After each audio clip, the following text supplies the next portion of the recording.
Hello, everybody. Welcome back to episode 3 of Pretend Problems. I'm Kelsey Cook. Hi, it's me. It's Chad. Yeah, and we have tour dates to tell you about. Sure. We think this is probably going to be out by maybe end of November. Mm-hmm. We're still pre-recording. As we speak, the show has not even launched yet, but in December, I'm going to be in Boston and in Tampa. And then I got a whole bunch of tour dates for next year I'm so excited about. I'm just going to list them in the order that they're in right now. San Diego, Tacoma, Philly, Jersey, Stamford, San Francisco, Chicago, Minneapolis, Madison, Sacramento, Salt Lake City, Vegas, Denver, Kansas City, and Baltimore. Nice. KelseyCook.com for tickets. All right. And late November, I'm going to be, Hollywood Improv, Irvine Improv. And then in December, I'll be in San Antonio, Arlington, Virginia, Portland, Oregon, and Tacoma Comedy Club. Yes. And then next year, I'm going to be in Tempe and then Tampa. Now, make sure you get those right, because one time someone bought tickets for Tampa, and they showed up at Tempe and yelled at me for it. So Tempe has E's and Tampa has A's. So just be careful. Put your readers on. Oklahoma City, Key West, Houston, Addison, Improv in Texas, Minneapolis, Kansas City, Omaha, Boston. I'm going to be at the fucking Wilbur, kid. I'm so excited for Nashville, you. Cincinnati, and some other ones we'll add in there, I'm sure. But welcome back. Yeah. Fuck yeah for the Wilbur. Yeah, that's going to be fun. That's so exciting. Mm-hmm. So we wanted to talk about the fact that this was a few weeks ago now. We went to Dan Cummins' Time Suck So fun. Summer camp. Dan Cummins and Lindsay Cummins. Yeah, it 'cause is they have the Scared to Bad Death. Magic, wet, Hot summer Magic camp. Summer Camp. Something, yes. Yes. Okay. We've completely butchered the name. It's not, But all those words are in there. Figure it out. yes, if you're a Time Suck podcast fan, you know about this. And Dan asked us to go and be part of their summer camp and perform at the comedy show. And we had a fucking blast, but we did have a lot of adventures. There are 500 people that go to this thing. They ate 500 people the first morning, ate enough bacon for 600 people for 3 days. They were out of bacon. They had to go get more bacon after the first day, and they had enough for the whole time, they thought. They set a record for that facility. These fucking animals were like shoving bacon in their pockets. Like, what if we find Bloody Marys later? Just shoving bacon. We should have let wild dogs out just to find who had the bacon. Oh my God. And end it. But it was incredible. They had, it's on this giant grounds with a basketball building, a soccer field building, so you can play soccer or football. Yeah. They had pickleball courts, tennis courts, an outdoor soccer field. They had 2 pools, hot tubs. They had a giant slide you could go down and it shot you into the lake because there's a lake on the property. They had a barn that was just raised by Amish folks. Mm-hmm. I'm talking like with the wood pegs, no screws, no nails, wood pegs. It was so incredible, the structure. And then the first event they had at this Amish raised barn was a drag show. Yes. And it was absolutely fantastic. It was bananas. That was my first drag show. Yeah. I did not know what to expect. And oh my God, I just am like only wishing I had gone to more drag shows in my life by now. These dudes were so talented and so funny. So funny. I mean, the dancing, the choreography, I know those are the same thing. But just, it was outrageously funny, the moves they were doing and how sexual it was. And it was so fun. Oh my God, and people were giving dollar bills. It was like the idea of a strip club, but no one was taking their clothes off. It was just for the performance, which I thought was great. Yeah. And then there were men that if I would have seen them outside, I would have thought they're going to be back against the wall, just like 5th grader who's scared of girls, back against the wall. But these guys, dollar bills in their mouth. Yes. I'm talking camo hats. Camo hats and flannel shirts, dollar bills in mouths, and they were it was so this place was fucking great. It was a no judgment zone, which I'm a big fan of. Yeah, it was so wonderful.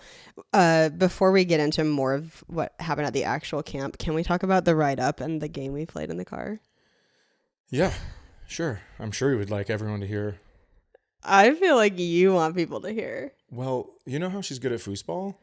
She's been playing this game forever. I will tell you, I never grew up with the animal game. Yeah, we're about to talk about the animal game. The animal game is where you say a letter and then you go back and forth until someone can't think of an animal that starts with that name. With that letter.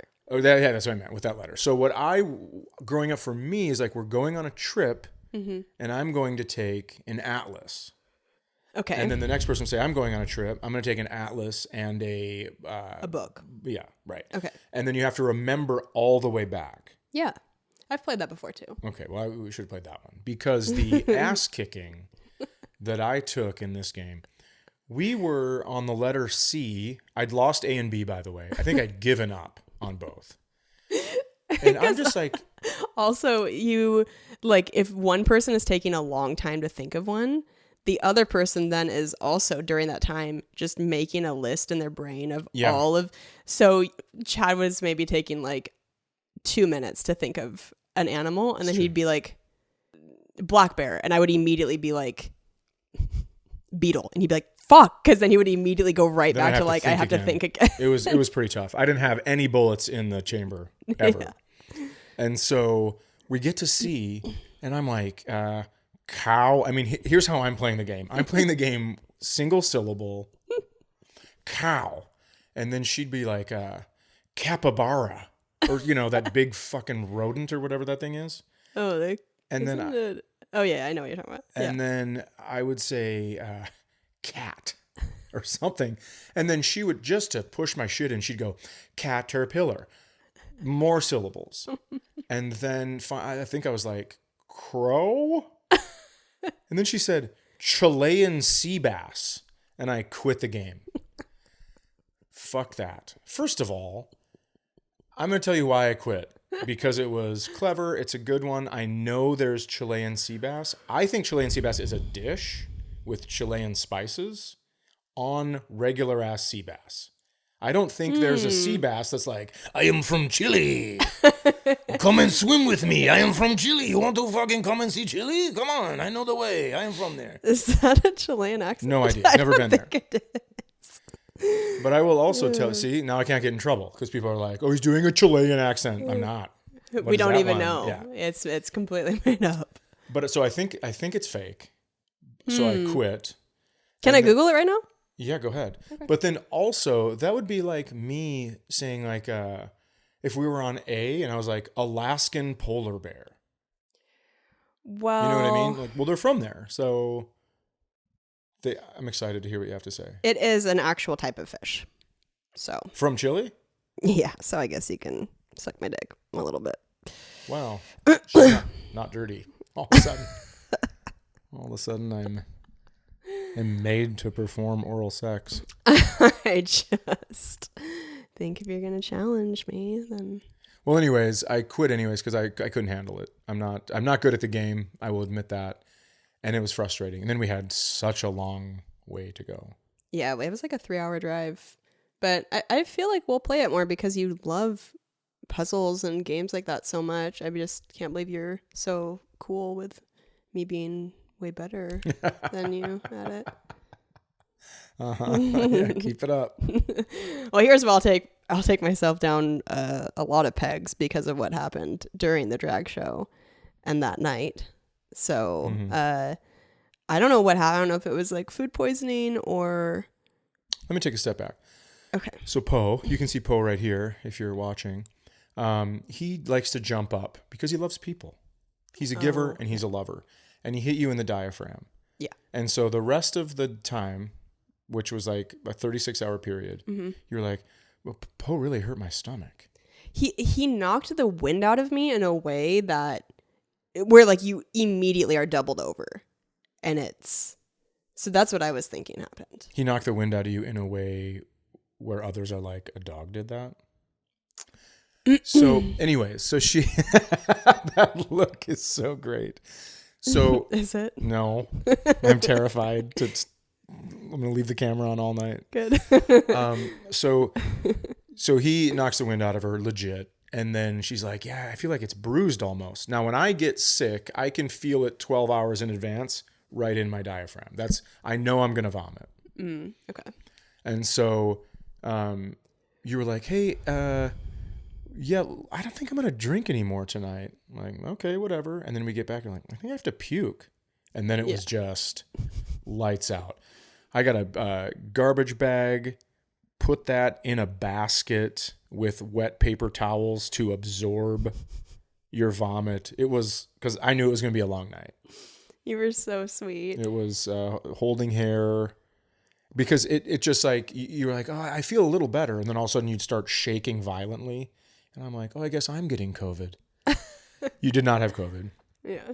And then you'd be like, I have to puke again. You'd roll over. Just Did I become a man? I have to puke again. I've got to puke again. Yeah, I had only had 2 very like watered down drinks. It was not from alcohol. I had been feeling that pain in my stomach the whole day. And then, I mean, I can't tell you the last time I was like sick for an entire night like that, like puking the whole night. And I can't believe that it happened while we're at a summer camp in the middle of nowhere in the woods. And we were sharing a cabin, this tiny cabin, with another guest there. Yep. And so that sucked because I was like, oh, I mean, the walls are paper thin. Like I'm for sure keeping him up the whole night. And it's like not well ventilated. So I don't know how you got any sleep, if you did at all. I did not, but the only thing that kept me going is the other guest in the other room being like, oh, she comes weird. Oh,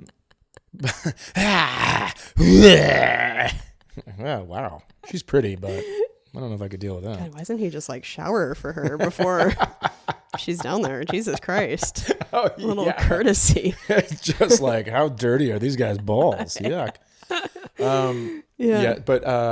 But then the next day was the show. Yeah. And you ripped it. Thank you. I will say these fans they showed up. Oh my God. They were such a good, I've said online, one of my favorite crowds I've ever performed to in 14 years. Yeah. That was really unbelievable. And you went out there and 8-miled me. I was following you. And you did a bunch of it was fun to listen to because Dan and I have probably out of any other comedian, he and I have the most crossover fans that enjoy both of us. And so when you were saying things, they were laughing before you even they were like, oh, my boyfriend has a horrible tattoo. And everybody's like, here we go. Yeah. And that you were just crushing. I mean, thank you. There was a point where I thought, I'm not going to have to go up because the crowd's going to be dead. Because you just kept clobbering them over the head. It was very fun. Thank you. You're so sweet.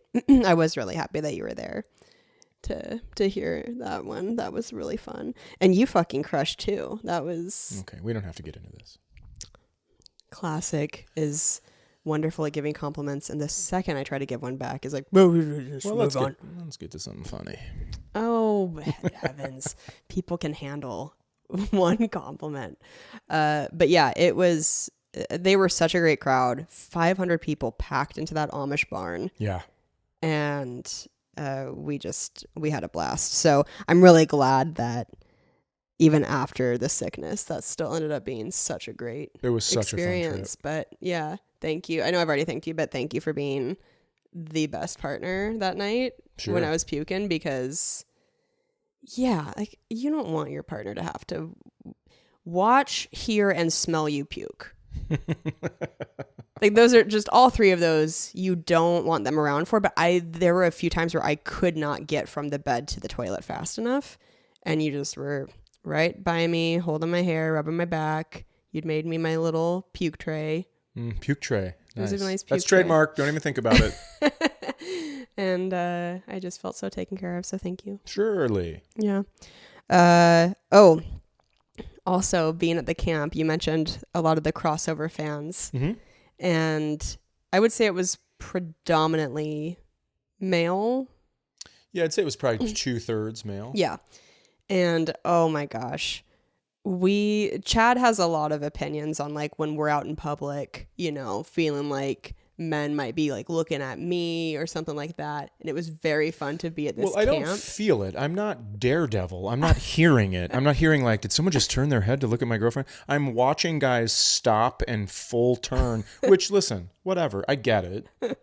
I mean, I'm not going to say like, you know, hey, why would you do that? I know why they're doing it. And I'm not, whatever. It doesn't bother me. I'm just saying, please don't say, I feel like it's happening. Right. Okay. Well, okay. Okay. Thank you. But anyway, thank you for whatever compliment was in there. I appreciate that. You're welcome. But it was very fun to be at this camp where men did not give a fuck about me. Chad and I would be walking down. Oh, it was fun for you.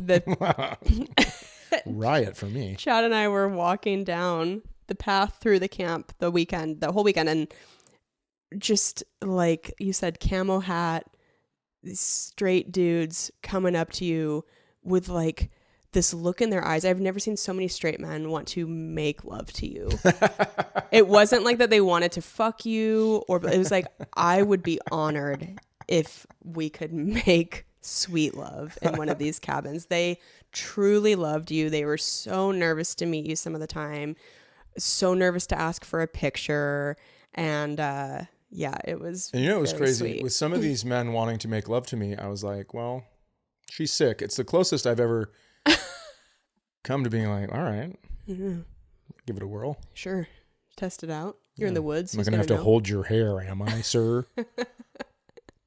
Just sick of it. Yeah. Yeah, it was a very sweet experience. And it was a very fun summer camp. I mean, if you have a chance to go to this thing, I would recommend it because it is. Yeah.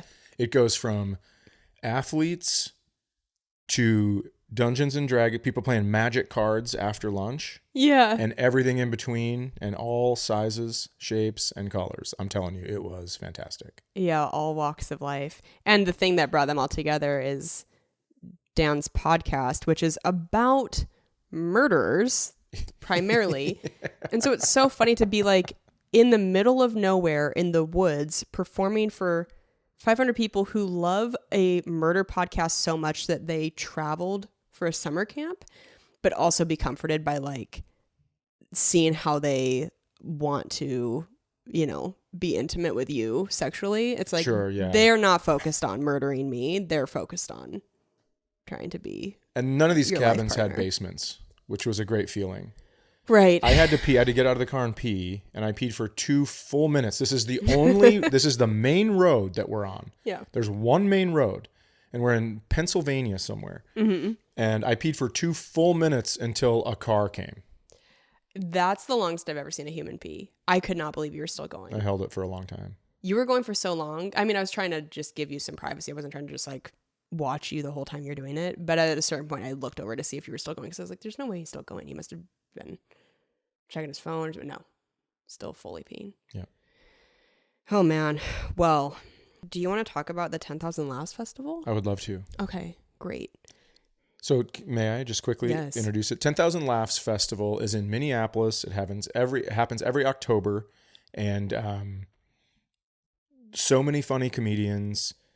They come from all over the place. There's shows in all these really neat theaters. These are theaters that I've been to Minneapolis so many times, and now we live here, and I didn't know some of them existed. They're gorgeous. Yeah. We did a show in the Granada Theater that was just like, it was unbelievable. I really want to shoot a special there. Yeah, it was incredible. Yeah, so cool. So, you know, again, if you're in Minneapolis and you have a chance to check that out, please do. Yeah. So we've had a bunch of, usually Chad and I do not perform together, whether it's on stage together or even on the same show. We're just always in a different city over the weekend, headlining a club in a different place. So we, in the past month, have not only gotten to do the summer camp together, but at the 10,000 Laughs Festival, we, for the first time, co-headlined a show, and you named it a notebook rebuttal. Yeah. Which I love. I thought that was such a creative idea. It was very fun. Yeah, I can't remember if we talked about it at all on the last episode that we were going to do it, but we ended up telling, like, we stood on stage next to one another and we would take turns telling jokes that are from our current set about the other person. And then when the joke was done, the other person had a chance to defend themselves. Yeah. Or tell their explain. side of the Yeah. story or whatever it is. And I don't know. I think some people were surprised we weren't doing straight stand-up. Mm-hmm. But I do think that it was a resounding win. Oh, yeah. Because I think a lot of people had fun. We did do stuff that was tried and true. So they did get the laughs there. But then, you know, when you're talking about me on stage, like when you're doing the thing at the summer camp, I can't run up there and be like, hey, this and this, that's not exactly what happened. Right. And so it was so fun. And it was fun to hear your view on some things too. Mm-hmm. Because, you know, we don't go over our bits with one another. We just tell them. Yeah. And so it was fun to hear your side of it. Yeah. Do you want to talk about how you feel about me checking closets? Yeah, I mean, so here was one of the things, and it's not a joke. I just brought this up because it had happened the night before. When she's here by herself, she goes around the house and checks every single closet to make sure that no one's here before she goes to sleep. Yeah. Now, I do get that, right? It's peace of mind. Right. If you lay down without doing that, you don't know if someone's in the closet. Right. However, I do feel like it's a little bit like bringing the murder to the murderer. It's like listen, I'm sick of my dog barking upstairs, so I don't want you to come up there to kill me. I'm going to come down here so you can murder me down here, and the dog won't even have to listen. We won't have to listen to the dog. So that just it's a strange routine. So you understand it though? I do understand, but I just think it's a lot of extra work, and it's like getting your heart rate up to, 190 every closet door you open. And then you're like, I guess I'll just go to sleep now. I mean, you may as well go to a football field, run sprints, egg a cop car, and try to get back to the house before the cops catch you. And then just, all right to bed. Oh my God. That is true. You should see me when I'm in the basement. Oh my God, at night. When I turn the lights off. I do see you when you're in the basement. No! I sprint up the stairs because it will be pitch black when I'm done. And I just, oh my God, that utility room. But shouldn't you check the mechanical room? When I tell you I check every...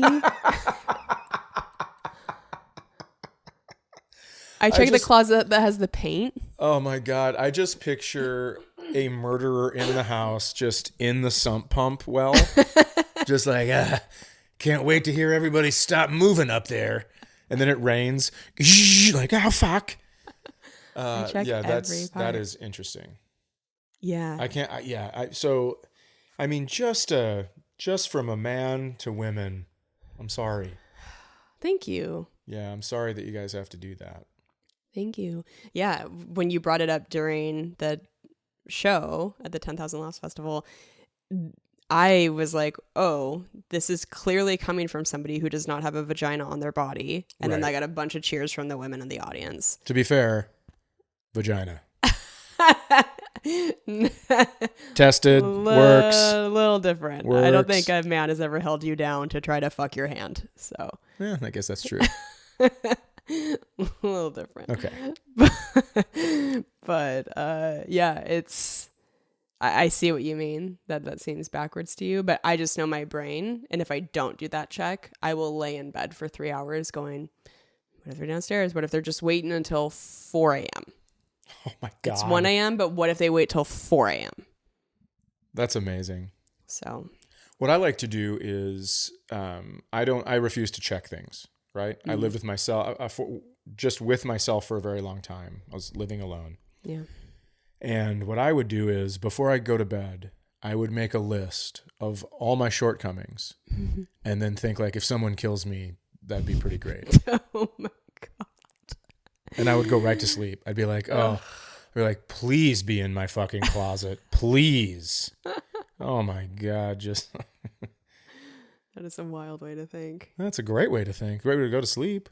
No. Without checking every single nook and cranny of the house. Yeah, but I will continue to, just so you know. I'm sure you will.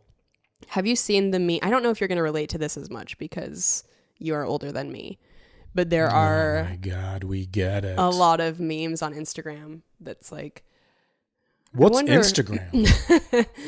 It's like, I wonder why so many millennials have anxiety. And then it's like millennials' childhood movies. And it's this list of just these horrors that we watched that were branded as kids' movies.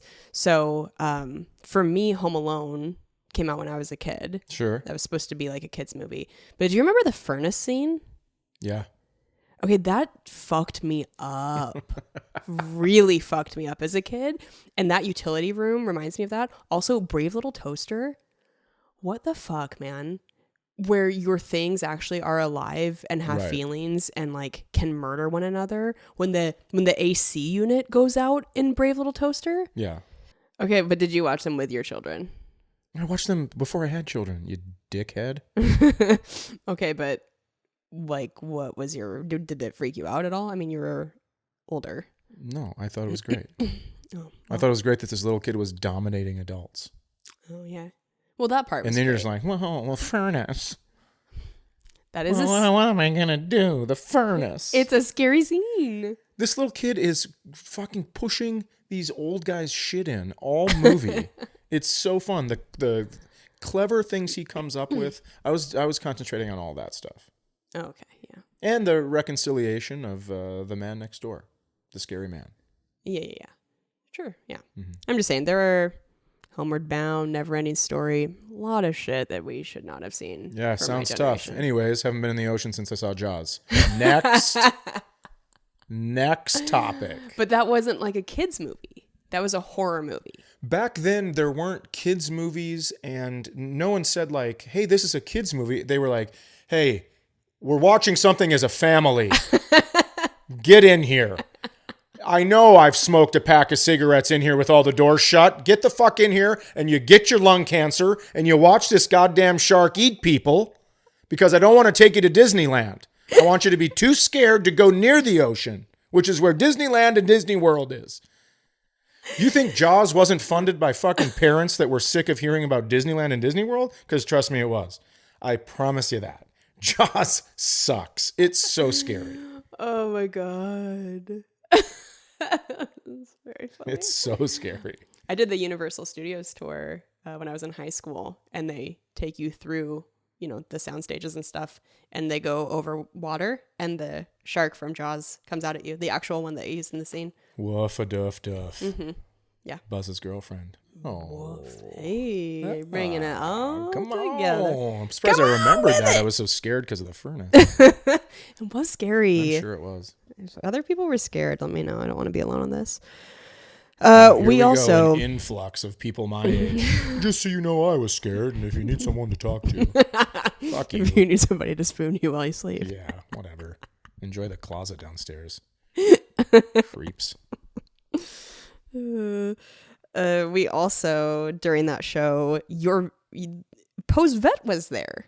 Oh, in the crowd. That's what's so fun about doing shows in the city we live in. Is like you never know who's going to come out. Yeah, and it's almost, I was put to a test because someone else yelled, "Do you need a vet for your cats?" to you. Right. And I was like, without me knowing that she was there, I go, "We already have a vet." Oh. Because I go, my dog had to get a new asshole, whatever. Yeah. And then later, someone goes, "How is Poe's asshole?"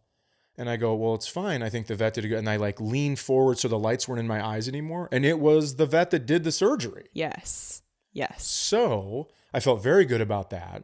I felt very good that I wasn't like, "Yeah, we'll give you a try," because the vet that did post surgery is unbelievable. Oh yeah, that was a good loyalty check. Yeah. That would be like if I sent a girl to one of your shows and then I sat in the crowd and she had her be like, "Do you need a new girlfriend?" And you're like, "No, we already have one. It's good. She's good." It's so funny. You would even think that. Eddie Gosling, who head writer for Tosh.0 and brilliant comedian, used to have a joke where he was pretty big at the time. He was like over 400 pounds, and he would say, anytime a girl comes up to me after a show and goes, "You want to go get a drink?" I'm always like, "Are you with Visa?" I always love that. I always love that one.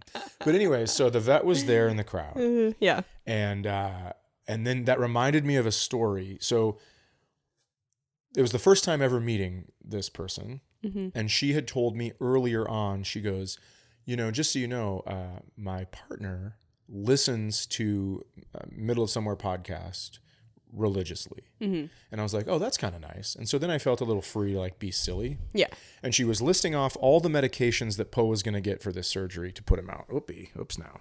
Oh, we have to Gonna cut get this. demonetized on YouTube. Blur that out. Oh, hide your shame. Put a You pillow. got a dog dick. I will for sure never sleep on that pillow now. Yeah, this is Bonely fans. It's for dogs. Dog and boner Yeah, sponsored. it's for dogs. So when in the room, she was telling me this thing about, she goes, all right, I have to give him this and I have to give him this. And then she said, Malazepam. And I said, whoa, Black Betty, which I think is still very funny. And then just on the show we did in Minneapolis, I started singing, whoa, Black Betty, Malazepam, whoa, Black Betty, Malazepam. And I think people got into it a little bit. It was fun. It was so funny. That was one of the biggest laughs of the whole night. It was just great. It was just fun how it worked out, how, people that not through comedy are there. And then you have these personalized stories. It was really neat. It was fun. Oh, yeah. We did a Q&A at the end as well. Yeah. And somebody asked, do you guys ever run into issues with your age gap in terms of cultural references?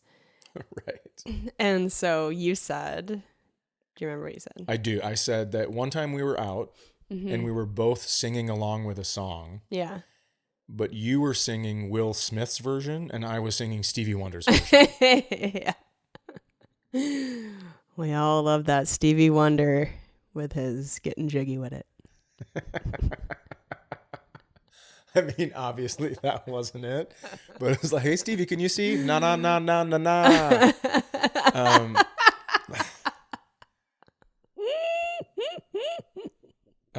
Obviously that's not the song, but I mean, it isn't. People ask about our age gap. I mean, I'm in a business where I have to know what's going on in pop culture. And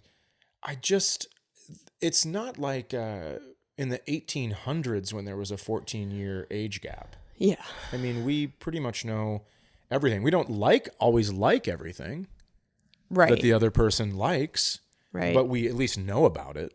Right. So, I don't know. Yeah. That is very funny to me to picture, though, Stevie Wonder having done an original, getting jiggy with it. Because when did Just the Two of Us come out, the original? I had probably the 70s or 80s. Oh my gosh, yeah. That's very funny to picture. And then one more thing I wanted to talk about with the Minneapolis show was that I brought up, again, this isn't a bit I do on stage. This was like my version of you bringing up the closet thing where you're like, I just want to talk about this. I brought up the fact that when you went on your mom's house podcast, Tom Segura, Christina Pajitsky's podcast, that you were saying at the time that I did a thing that bothered you. You were like, oh, my girlfriend, when we go out on dates sometimes, she'll be like, I'm having fun. Are you having fun? And it turned into this whole thing on the internet where I started to get all of these comments on my posts of people going, I'm having fun. Are you having fun? Right. And you said that you didn't like when I did that because you felt like it forced you to have to say, yes, I'm having fun. That, and then also it's like I have fun with you, so right. But I do. I have a lot of fun with you all the time, and here's what I don't like about it. I don't like when people put other people on the spot.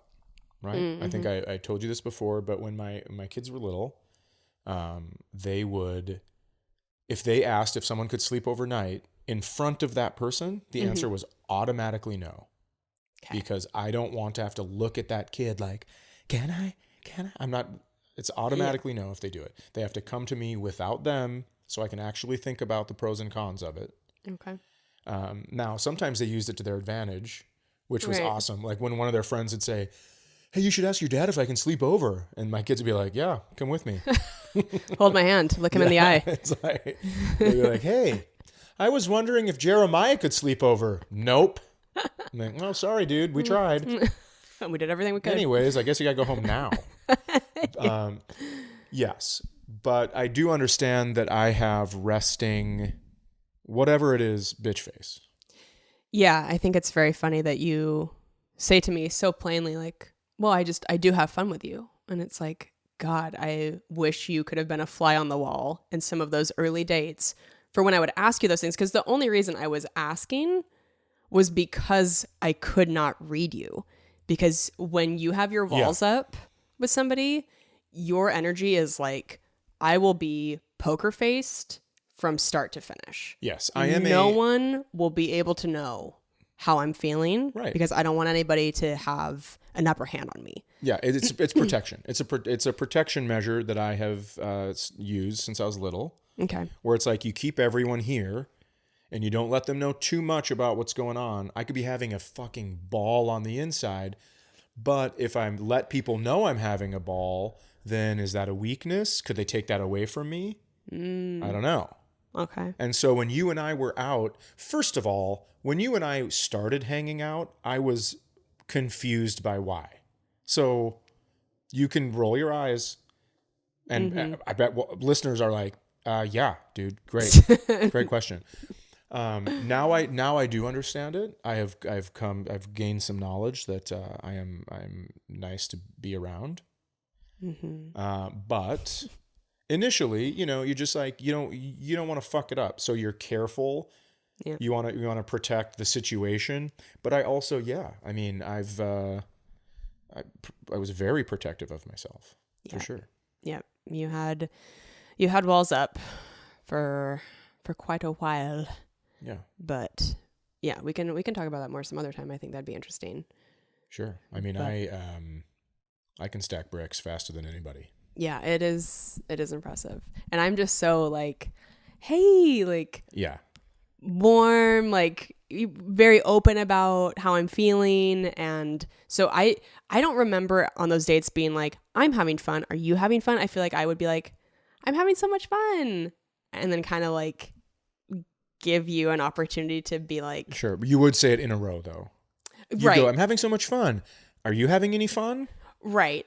But I do think I'd be like, I'm having fun. And then kind of wait to see if you would, but you would just be like, just like kind of like nodding, nodding, stone faced. And then that's when I would be like, are you having fun too?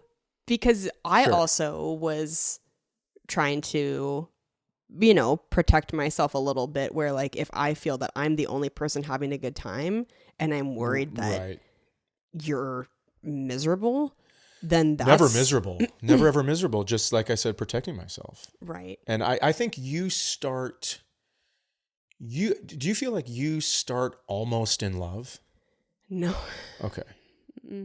Because I mean, that's really funny to think that you think that. I remember thinking that makes me sound like such a dope, or just such like not a dope. Such like a Disney princess, like I'm in love, just like very quickly. I think you're just like, you put yourself out there, at least with me, so much faster than I did. Yeah. I think Why did you? Because I just knew. I know. Suckers.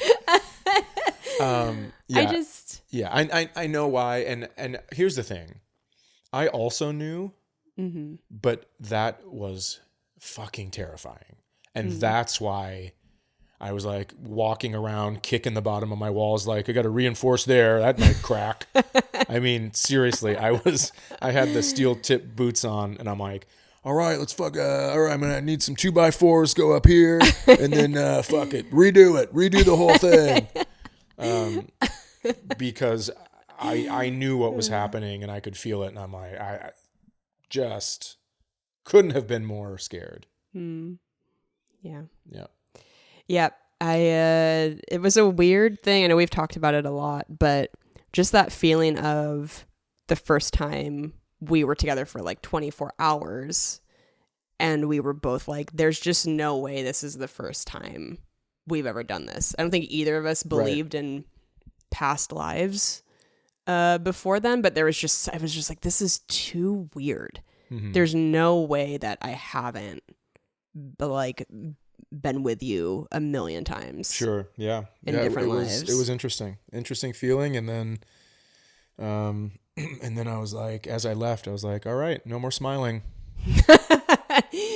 No matter what we're doing, no more smiling, because you cannot tip your hand to this one. She is not going to break your heart. She is going to fucking shred it. No smiling. Yeah. So to come back to your mom's house thing, I remembered being really frustrated when I heard you on the podcast because, and I know that you were trying to be funny, and sometimes it's funnier to lean into the like roasty angle. Yeah. But, you know, you were definitely trying to make me look like, oh, it's so annoying because then I feel like I can't say how I feel. I have to just say, yeah, I'm having fun. Right. But I was also in that moment had walls up. I was also protecting myself in that moment because it's a huge podcast. Mm-hmm. And I didn't want to be like, I'm in love after 24 hours. Let us remember, though, that was like months after being together. Still. It's wild. I know. Yeah. Yeah. But, so did that. And that is why I said we should do a notebook rebuttal on stage at 10,000 Laughs, because now we can say, because you said to me, you said, I wish I could have been on the next week. On your mom's house the next week, yeah. To break that all down. Yeah. Right. Mm-hmm. Yeah. And I will also share, this is one of my favorite things, and I did talk about it at the show, that you have a friend out at the cabin who you've been friends with for 3 years. 3 full years. 3 full years. This is a fully grown adult man who asked you recently, he just said, hey man, are we friends? And oh my God, when you shared that with me, I like fell to my knees. I was laughing because I was like, oh my God, I was like, well, add him to the Facebook support group of all the people in Chad's life who don't know if they're even friends. Because one of your comedy friends had a conversation with Barnacle, who comes on the road and opens and has his own career. But when we spend time together, we're on the road. Mm-hmm. And I love him dearly. Yeah. But even Ran had told me, and it's so funny when people don't know like what my history with you has been in that way, or that I have heard other stories. They just on their own will be like, yeah, man, I mean, I think we're friends, but sometimes I don't, it's like taking a while to know how he feels about me. And like, I think we're friends, but I don't know if he thinks. Just the way that you can make anybody nervous, or you're just so intimidating. But I don't try. I know, but that's what the effect of having those walls up does to people. Because you're trying to connect with people, right? You're trying to meet in the middle. And so when you feel from the other person that they're not going there, you're like, oh, well, I thought we were friends, but maybe we weren't. So I just love so much that when Phil said it, so Phil's my friend at the cabin, and when he said it, it hit me right in the gut, because I go, Phil, I sure hope we're friends, because I've been telling people we're friends since like a week after we met. Right. But to him, that was so... Right. I know. But I mean, I'd been referring to him as, hey, my friend Phil, not my neighbor Phil. Yeah. I'd always be like, my friend Phil who lives by me is what I would say. Right. And so, because I think he's great. Right. I just think it's... Yeah. No, I clearly... Yeah. I had to work on some shit. Mm-hmm. And I think I have. Yeah. But, you know, if you see me out there and I'm not smiling, I'm probably having a great time. Probably with the love of his life. I'm probably having a wonderful time. So now we call Phil. Anytime Chad's like, oh, yeah, I'm going to go, whatever, see Phil. I'm like, oh, are we friends, Phil? Like, that's how I refer to Phil, to specify who you're talking about. And not to specify, to remind me to keep my walls down and be a better person and friend. Yes. And partner. Yeah. Okay. Anyway, that's my your mom's house rebuttal almost a full year later. Sure. I finally get to I'm share glad. my side of it. I'm so happy for you. Thank you so much. Yeah, here I am being a supportive partner. I'm so happy for you. Thank you. Yeah. Tell your face you're so happy for me. I'm smiling. No, I know. tell your face a year ago that you're happy. Too much. Too late. Too late. Well, should we take a couple of our listener questions? Yeah, we should. And then we'll wrap it up. Let's get the hell out of here. Let's get the hell out of here. Let's eat some dinner. I'm going to make some fajitas. Thank you. You're welcome. Yet another sweet thing you're doing for me today. Thank you. I'm going to turn on some football. I'm going to turn on some baseball. Oh, yeah. It's Thursday. I think the World Series starts today. Oh, great. Yeah. Exciting. Let's do it. So, as always, if you have any sort of thing you're going through in your dating life, or family, listen, we come from families. Oh, yeah, we sure do come from. We come families, so it's anything at all. Any questions? Keep it classy. Sure. That's what I ask. But yeah, don't be crass like me in Cleveland. Don't be disgusting. Don't be a pig person. Yeah, we don't need old people leaving this podcast. Please email us at pretendproblemspodcast@gmail.com. We still, like I said, we're pre-recording right now, so we haven't even gotten a chance yet to read your guys' emails because we haven't released the first episode yet. So the 2 questions we have today are still like our backlog from our friends and family who submitted. Right. And also, I'm just going to ask that you, that if you like this so far, yes, please go and leave a review and a rating. Yes. Now, I'm going to tell you something. If you leave some kind of comment like, this guy's not worthy, I don't care, as long as it comes as 5 stars. I bet. I feel like our listeners are so witty and like your type of people that I bet somebody's going to leave that exact comment with 5 stars as a review. And please subscribe. I think subscribing is one of the number one ways to really help us be on the charts. It can push it through, and then you'll also get notices when it's out too, and you don't have to do it as much clicking. Yeah, much easier. Yep. So hit that subscribe button. So one of the questions we had was, how do you balance your individual needs with the needs of the relationship? You want me to go first? Yeah. Well, I guess I don't know. I'm doing everything for the house while you're... no, that's obviously not true. I am... you have to take care of yourself in order to take care of your relationship. Yeah. Right? It's the whole old adage of, adjust your mask before helping people around you. Yeah. I feel better if I get some sort of exercise in. So I'd like to make sure that I get that time. I feel better when I'm eating better. Yeah. And so I try to do those things, and I try to make sure I'm getting my work done for my career, because otherwise I know that it is going to be taking up so much room in my head that when we sit down to watch a movie or play cribbage or foosball or whatever it is and laugh, I'm still occupado. Yeah. So it doesn't work as well. Yeah. I think trying to stay on top of your individual needs on a daily basis is also so important, because I feel like even if you go 2-3 days in a row without tackling the you time, like doing the workout, journaling, whatever it is you need to do, that's when I think people can get pretty resentful in relationships. Sure. Yeah. Where it's like, it's not even the other person's fault necessarily, but you can just feel like, I don't want to be around anybody because I just need to get some of these things done. So, yeah. Yeah, and if you're a parent, that goes for kids too. Yeah. It sucks because it feels so selfish putting yourself above your children, but you have to, if you're the captain of the ship, you have to make sure that your shit is done and you're taking care of you in order to take care of other people. Otherwise, it eventually will catch up with you for sure. Yeah.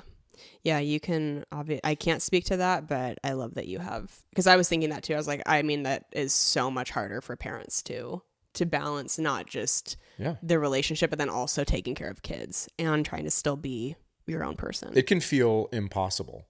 Yeah. But once you start to take care of yourself, that's off the checklist, and then you can really focus. Now, this is going to involve sometimes the show you like to watch.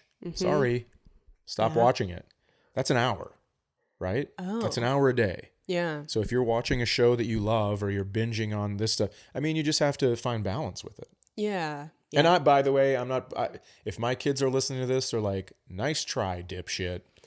I'm sure that I failed a whole bunch, but I do know that it is very important to take care of yourself. Yeah, definitely. The other question we wanted to answer was, how do you handle family/friends not getting along with a significant other? So, do you want to go first on this one? Yeah. I feel like I've been pretty fortunate. I have not had it personally. I have not had an experience where like my friends or family absolutely hate the person I'm with while I'm with them. Not what I heard. I have gotten out of certain relationships and then had friends and family be like, "Hey, we actually have some feelings." That's what I've heard. It wasn't real time, but it was afterwards. I have been pulled aside, let's say after pancakes, and someone whispered in my ear, "Thank God we had some rough ones." Yes. But it's true. But I think for the person who wrote this question, it's more like, how do you handle if that's happening in real time, that people in your life do not get along with your significant other? I think that's dicey. I think if it's a situation where you actually are not in the right relationship and it's a toxic relationship and your friends and family aren't getting along with the person because they're like, this is not a good person for you to be with, maybe that's a time to do some reflection. But I think if it's just like, oh, they just don't have the same sense of humor, or they have different political views or religious views, then I think I feel like the older I get, the more I feel that my primary relationship, our partnership is like, that is the majority of where my time goes. Sure. And so I would imagine if you're in a situation like that where certain friends don't get along with the person or family members, I would just like try to break up those times. Like, can you spend time with your friends and family without that partner there? If you have to do family gatherings, can it be, limited in time? Do you have to stay in the same house as your family? That sort of a thing. I'm a big grow the fuck up person. Mm-hmm. You know that about me. Yeah. Everybody needs to act their age. Yeah. And if we have a problem, if there are people under the same roof that have religious differences or, political differences, like, we're not going to talk about that. Right. Not on my watch. I didn't invite you here for this C-SPAN intervention. Yeah. I'm not into it. Jerry Springer. Yeah. Yeah. No way. And then I will also look at who's causing the trouble, right? Yeah. Because if someone is causing trouble that doesn't need to be caused, then great, less Christmas gifts to buy. You know what I'm saying? Yeah. Get the fuck out of, grow up, or get out of here. Because I just don't. You don't get to spend this quality time with all these people. Yeah. Always. And if someone's going to ruin it, then they can split. Yeah. Because I'm not going to make time for that person if they can't grow up for me, right, to make sure this runs smoothly. Yeah, I'm not a fan of the blood is thicker than water thing. I think as you get older, you kind of choose who your quote unquote family is. And absolutely, like who within your blood relatives are people that you feel connected to or, share a similar mindset with. So I don't know. Yeah, when you hit a certain age, it's like there's funerals you have to go to and funerals you want to go to. Yeah. Yeah. That's the truth. Yeah. Yeah. So. Yeah. Well, we know it was kind of a short questions section this time, but we're hoping now that by the time this one comes out, of course, we will have been actually receiving emails. So going forward, it will be your guys' emails, and we can't wait. So please email pretendproblemspodcast@gmail.com with your questions for dating advice, life advice, anything you want to ask us. We'll do our best. Yep. Always do our best. I probably won't be right, but I'm going to go make fajitas. Yay. All right, guys. Subscribe to the show. We'll see you on the road. KelseyCook.com for tour dates. ChadDaniels.com. Oh, I almost said that, Chad. But follow Chad at that Chad Daniels on all the social medias. Yes, and follow me at Kelsey Cook Comedy. All right, guys. I'll talk to you next week. Bye. Bye.